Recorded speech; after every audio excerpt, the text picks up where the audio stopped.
tuna hian Rev.Vanrosanga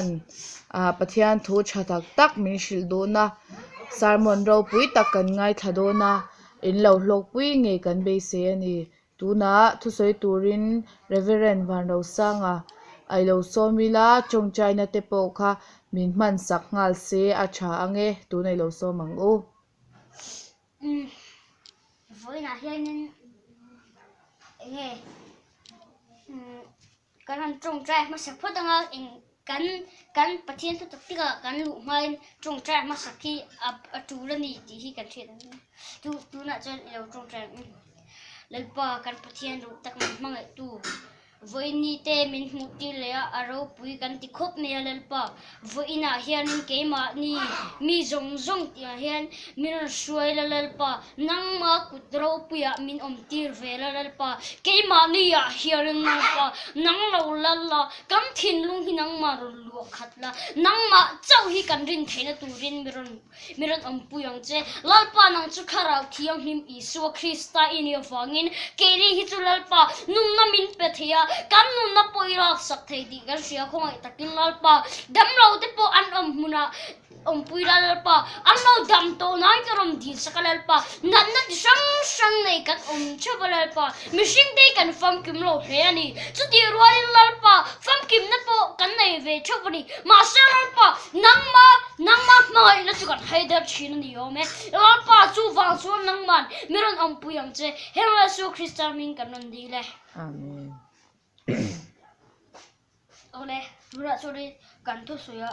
kan dil ru kan da tuanga ti chonim lalpa hi kan fak atula ni ti hi kan sia thi apoi mo ema lalpa hi kan tanin ahlu ema ke ma ni thin lunga hianin ama chu kan fak hi atula ni ti hi kan siat anga ya chonin ke ma ni hi lalpa ta kan nia ama siam kan nia nun na min petheya kam nun na pola sak thei chu ti rualin ke ma ni ya hian lalpa hian ke ma ni thi mai ma hi aphal do lova ma se ama ring lo tu chu a ui lo le ma se rangin ama chonin ama eng ang por phatsan mai ra vai som sari mun som sari min ngai dam the ni ti hi kan sia ta chulani chu wa chonin ke ma ni a herin thilken te wagin sumken te wagin kan lo ma sumken te wagin kan lunga le chin chu wa chuni mishing te hi kan duam na hianin min ti cheme ni ya chu wa chonin mishing te hianin ke ma ni ya hianin lalpa fok na hi kan nei atur en to ke ma ni hianin lalpa thinlung hi a chau chua lo narin ke ma ni thinlung hianin lalpa chu fak ro setia kan ke kan pen chui atur to meu ni ya chuanin ke ma ni thinlung a hianin lalpa hianin ama mangai turin mindu ti achiang reng me ma se ke ni hian chu mangai na chu kan heider shina mishing te hi kan sual so to khop maya engkim hi kan ti turani ka amu kan ti turani lo fo chi chu wa join mishing te hi kan khopela hian nuam satakin kan nom china kan nom sakna tur zongin kan plan chi mishing te hi nom sakna tur zong mai chawa he khopela hian dam kan ni ma se lalpa isu kristai he khopela re lo te kan nom chung hian lalpa Iswa Krista hi kan fakhi atul takzata ni ti hi kan siat angai ni lalpa hi chorin engkim min peya engkim min siam sak bokani chu wang chonin ke mari a hianin athinung thiang him tak chu kan thinung a hian tu ve se kan ti angai ni chu wa chon lalpa chorin vile adama te po hi asiama kha huana hianin huana ada ta kha eden huana khanin ada chuta chuanin kha rul kha arun kaltani kharu kan athema thei ei lo tu chuan aya ti chuanin khobera in zaratin reng lo omta zaratin reng an thinu han lo omta ni ti chuanin an pathianin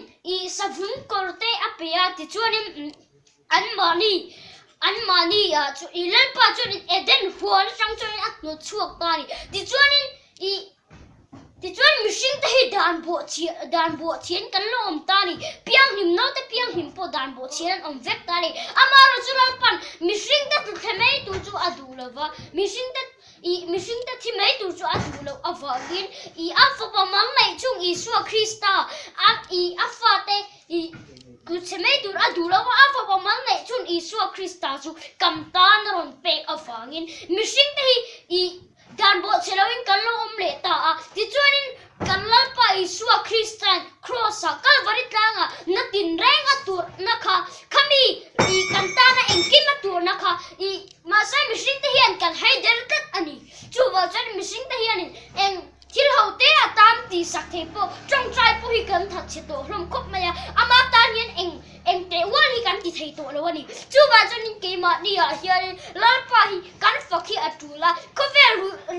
rui thei thil tin re hi kan mangai thira masa rui thei thil hian min mangai lo setar hian min mangai lo lalpa hian min mangai ani ti hi kan sia tangai chuwa chan sual kong chuwa ol sam zong ni a kovel thila chuanin masa lalpa kong chu ha sa zong ni a masa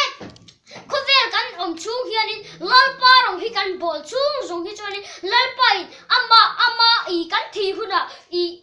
kan taksa ti alo ral vek to nuwa ama bula turin min la siam don ni ti ka shitlang ila ti chuanin swasatara rong kan bol chu ruilok te kan mai chung zong hi chuanin ruilok te kan mai chung zong hi chuanin kan thi huna sem huna mei di ra te kan la le don ni ya chuwa chan mishing te hian hat na hi nei vat tuang u khai ti hi karil ruai na oma mishing te kan sual so to khop me inun chung rai lo te hian lalpa chu fakro lalpa lo kal hun tu chu I mai to sia chuwa chan lalpa chu fakro avai lalpa kam taksa zong hi lalpa ta ni sa ti in ke mani a hian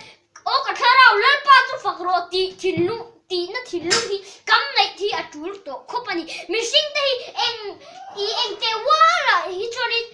mishing te hi kan fam kim lo ni fam kim chung chua hian om lo tu mai fam kim na nei vek khian om lo phagin lalpa hi chu a fam kim ani a fam kim ti mai hi chori a fam kim ti mai ana to ko wa soidan sai in na siak lo lalpa fam kim sia hi chu mishing te hi chu fam kim lo na kan nei vek lalpa hi chu tu ma fam kim bi kan om lo chu wa cha mishing te hian tun kan dam chung rai lo te lalpa hi kan fak vat lo chori khovel hi ala boral don a thil ti theina chopi ala boral don chu wa chori mishing te hian rasiam tu prati chu wa chori mishing te hian lalpa hi kan fak atul to ni tun khovel a hian lalpa hi kan fak vat angai ni chu wa chori ke mani a hian lalpa hi kan da poi mo angai ni chu wa chori kam thin nu hian lalpa chu fak sela ti chori o ka ura lu tak te in va hiarim nang mani a hian lalpa chu fak du na thin lu hi lo nei to ula ti chori